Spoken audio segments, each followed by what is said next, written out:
오늘 주신 말씀은 사도행전이 되겠습니다. 사도행전 1장 1절부터 5절까지 되겠습니다. 1절을 제가 먼저 읽습니다. 데오빌로여, 내가 먼저 쓴 글에는 무릇 예수의 행하시며 가르치시기를 시작하신부터 그의 택하신 사도들에게 성령으로 명하시고 승천하신 날까지의 일을 기록하였노라. 해 받으신 후에 또한 저에게 확실한 많은 증거로 친히 사심을 나타내사 40일 동안 저에게 보이시며 하나님 나라의 일을 말씀하시니라. 사도와 같이 모이사 저희에게 분부하여 가라사대 예루살렘을 떠나지 말고 내게 들은 바 아버지의 약속하신 것을 기다리라. 5절 함께 읽죠. 요한은 물로 세례를 베풀었으나 너희는 몇 날이 못 성령으로 세례를 받으리라 하셨느니라. 아멘. 오늘의 말씀을 약속한 것을 기다리라 입니다. 오늘부터는 사도행전을 설교하게 됐습니다. 그래서 기대가 됩니다. 예수님께서는 부활 승천하시고 그 다음에 성령님이 오셔서 교회가 이 지상에 탄생하게 되었습니다. 교회는 전 세계의 복음화를 위해서 선교의 역할을 감당해 왔는데 그 역사를 기록한 책, 바로 그것이 사도행전입니다. 하나님께서는 우리 교회가 이 사도행전 공부를 통해서 사도행전적 교회로 거듭나고 변화되기를 원하고 계십니다. 한편 사도행전을 공부하면서 우리 선교의 부흥이 찾아오기를 기대합니다. 사도행전의 저자는 의사인 누가입니다. 그에 앞서서 그는 누가복음을 기록했습니다. 인간의 역사 속에 일찍이 찾아볼 수 없었던 하늘의 역사, 성령의 역사를 기록한 책, 사도행전이 탄생된 것입니다. 서두에 데오빌로요라는 사람의 이름이 나오는데 이 뜻은 하나님의 친구라는 의미를 갖고 있습니다. 참 좋은 이름입니다. 이 사도행전은 하나님의 친구가 되는 모든 사람을 위한 책인 듯 합니다. 복음서를 보면 예수님의 생애 사건을 기록했는데 생애 사건으로만 마친 것이 아닙니다. 대부분의 전기는 한 사람이 살아있을 당시의 이야기를 담고 있습니다. 그런데 누가가 쓴 글의 내용은 죽은 사람의 과거의 이야기가 아니라 죽었는데 다시 부활한 사람의 이야기입니다. 사도행전의 사건은 인류 역사상 한 번도 경험해보지 못했던 신비로운 사건입니다. 이렇듯 놀라운 성령의 사회, 하나님 나라의 사회에 기적과 능력이 일어나는 사회의 새로운 역사가 사도행전인데 이 책을 이해하려면 예수님이 어떤 분이셨는가를 필수적으로 잘 알아야 합니다. 예수님이 어떤 분인지 알기 위해서는 세 가지를 살펴보아야 합니다. 첫째는 예수님의 탄생과 삶입니다. 두 번째는 그분의 십자가의 죽음입니다. 세 번째는 그분의 부활입니다. 특히 예수님께서는 지상에 계실 때 가난하고 소외된 사람들, 죄인들, 세상에서 버림받은 소외 계층에 대해서 더 특별한 애정, 관심을 가지시고 계신 분으로 묘사하고 있습니다. 바로 이것이 우리를 구원하신 예수 그리스도의 삶입니다. 이 구원자 예수 그리스도를 믿지 않고 어찌 성령을 체험할 수가 있겠습니까?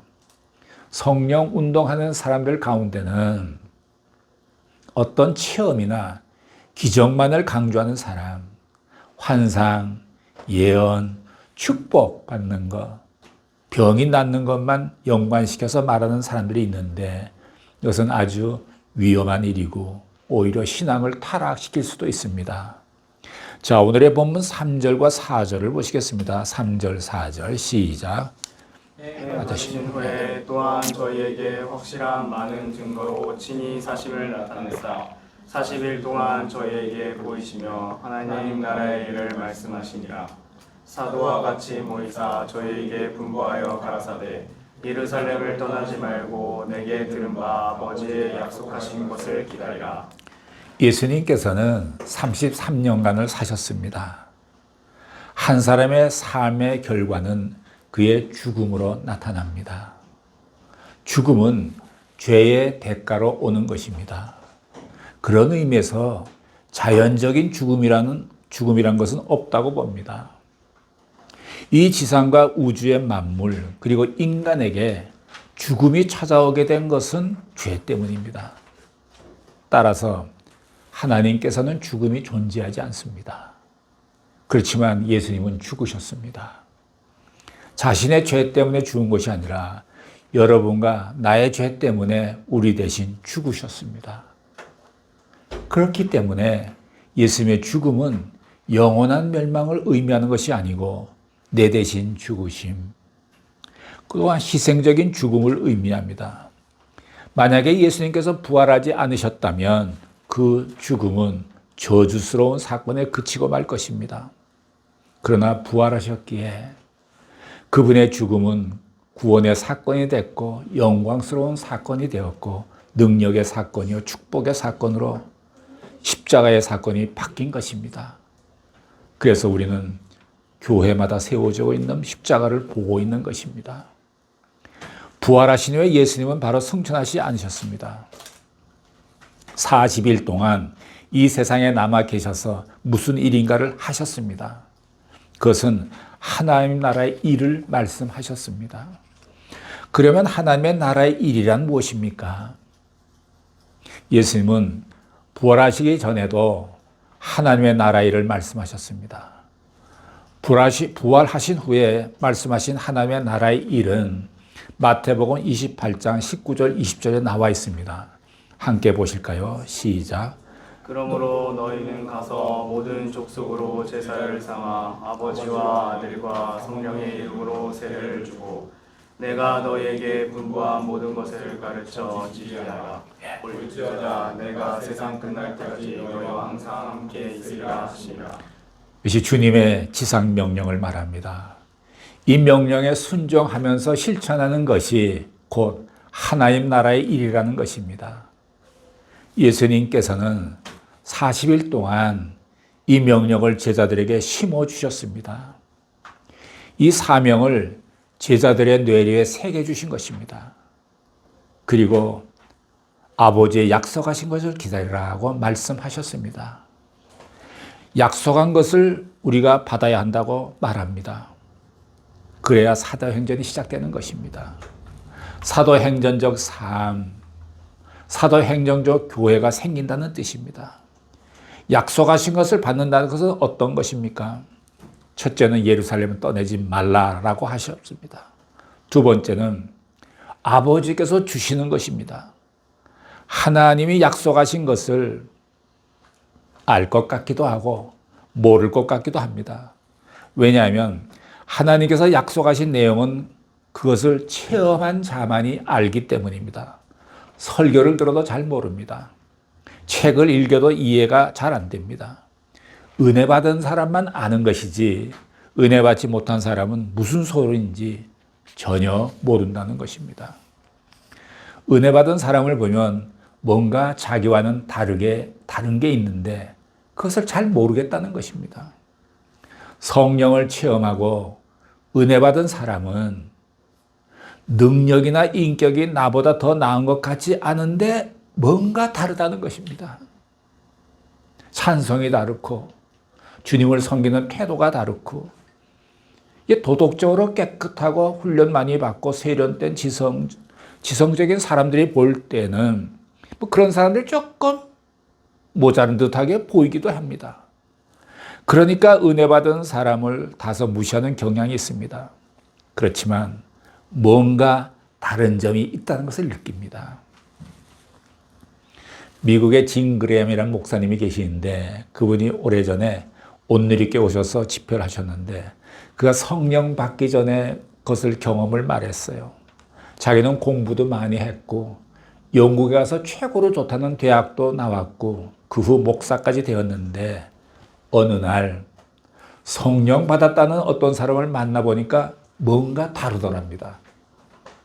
그 사람은 항상 기뻐하고 좋아하는데 글쎄 자기도 뭐 기뻐하지 않은 것은 아니지만 뭔가 다르게 느껴지더랍니다. 그래서 영적으로 굉장히 열등감을 느꼈다고 합니다. 그래서 고민하게 되었습니다. 저 사람들에게는 저 사람 속에 뭔가 다른 게 있다. 그렇다고 저 사람분이 나보다 더 훌륭한 것 같지는 않은데 뭔가 나에게 다른 것이 있다.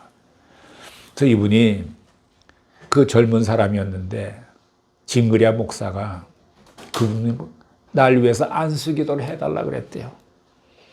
그 앞에서 꿇어 앉아서 안수기도를 받았답니다.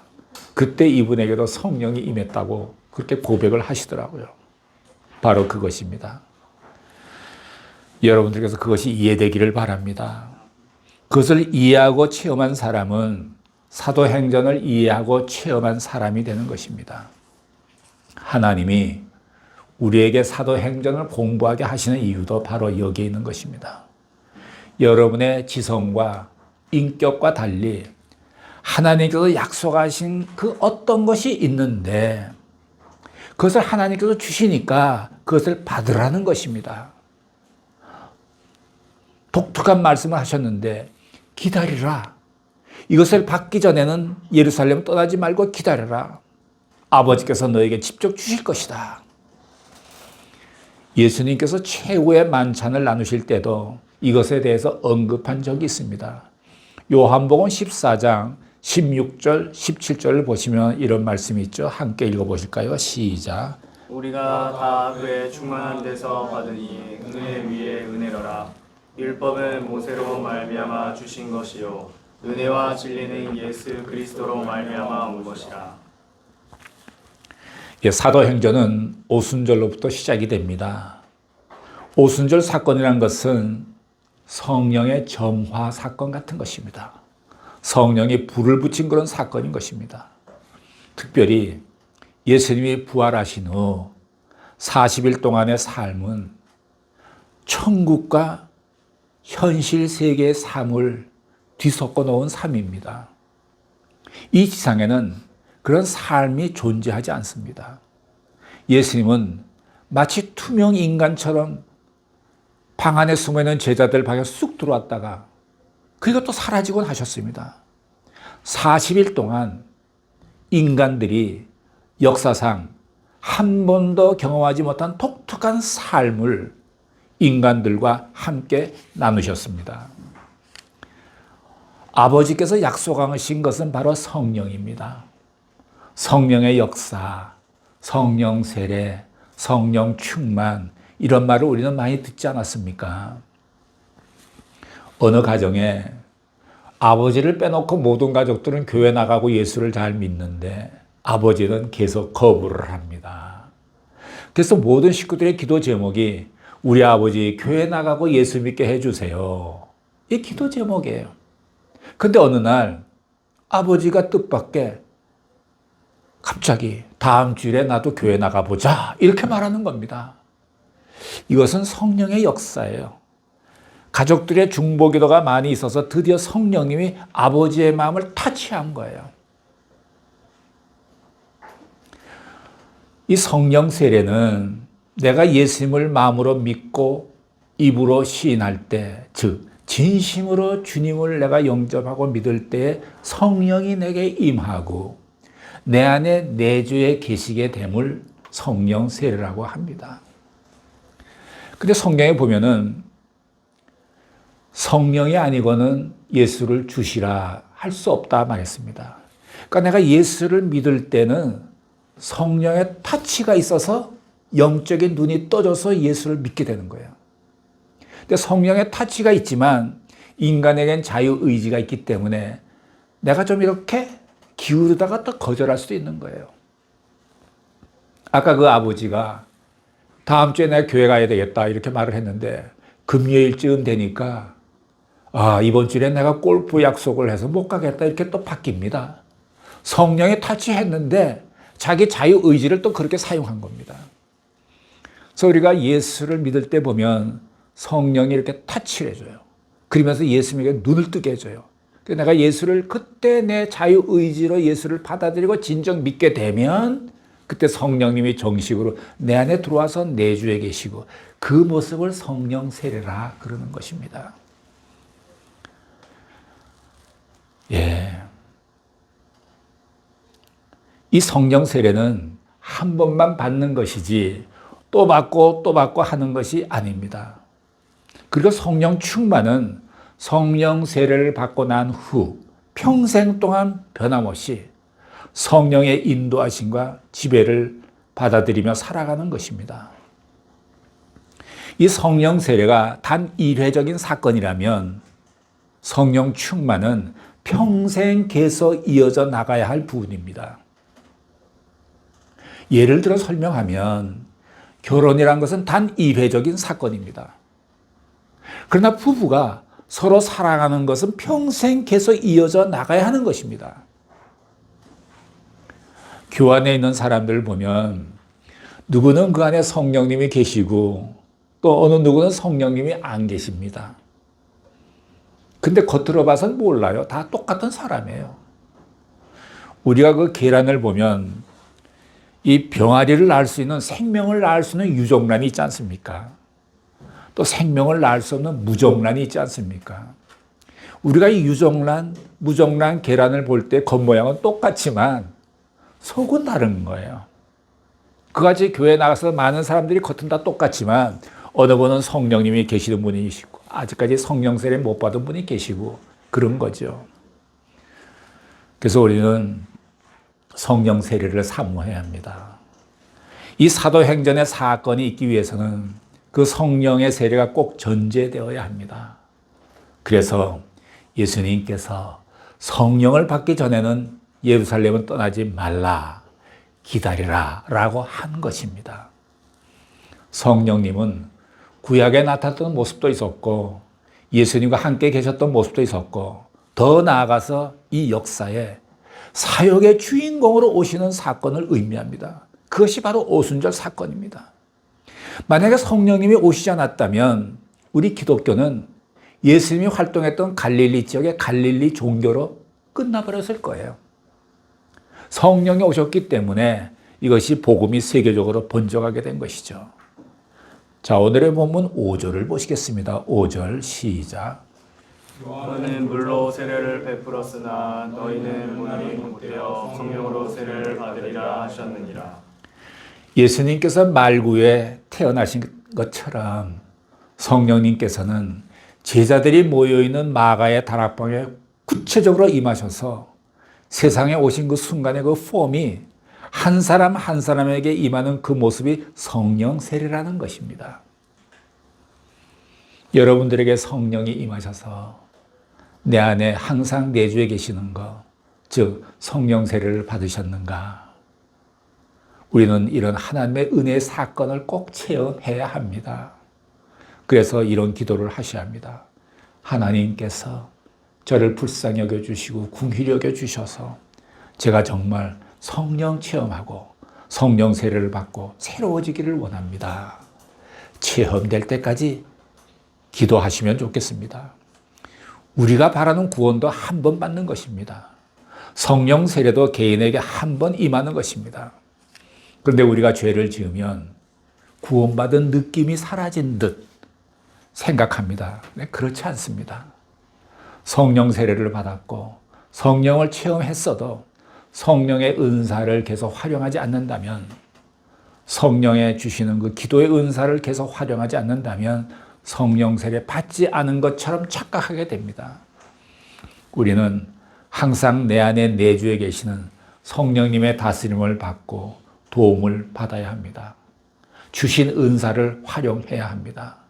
이렇게 살아가는 사람은 영적인 자부심도 생기고 어떤 상황을 만나든지 당황함을 다스릴 수가 있습니다.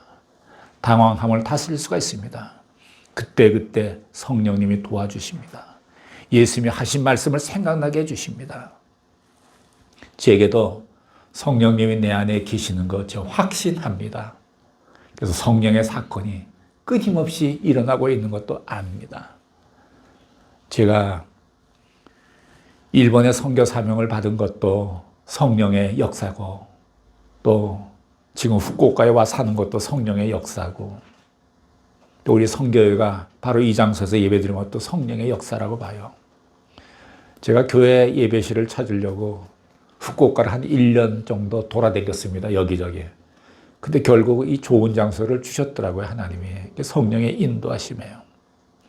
제 과거에 사업할 때 우리 사무실에 한 여직원이 조금 태만을 해요. 무슨 일을 시켰는데 차일피일 미루고 안 하는 거예요. 제가 어느 날은 좀 화가 좀 났어요. 불러서 야단을 좀 쳤습니다. 야단치고 화내면 그 마음이 좋지 않잖아요. 그날 집에 저녁인데 밥맛도 없고 아내에게 나 이런 일이 있었어 오늘. 그 이튿날 아침 새벽에 기도하는데 그 자매가 굉장히 불쌍히 여겨 보이더라고요. 그래서 성령께서 주시는 마음 같아. 그날 제가 이제 출근을 할 때 북창동에 있는 그 남강이라는 화식집이 있었어요.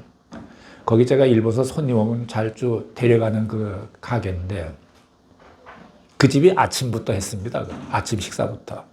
출근하는 길에 거기 가서 제일 비싼 거 도시락 2개를 딱 주문했어요.